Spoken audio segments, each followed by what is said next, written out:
Tungependa tena kuendelea kutoa taarifa ya mwenendo wa hali ya usalama hapa nchini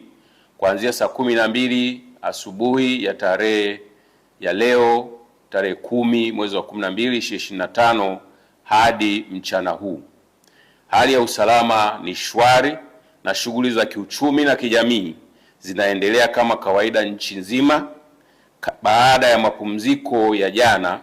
ya tarehe 9 wa 12 2025 ya sherehe za sikukuu ya uhuru wa taifa letu. Jeshi la Polisi kwa ushirikiano na vyombo vingine vya ulinzi na usalama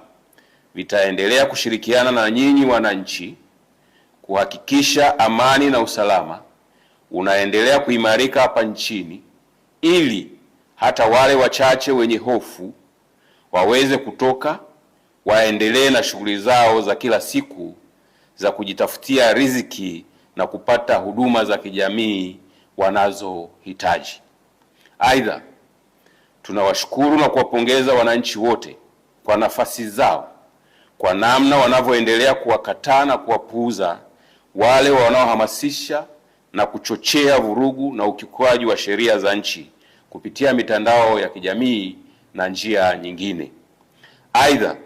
tunatoa rai kwa kila mmoja wetu tuendelee kuungana kwa pamoja kulinda na kuimarisha amani na usalama wa taifa letu ili liendelee kuwa sehemu salama ya kuishi kwa vizazi vya sasa na vitakavyokuja.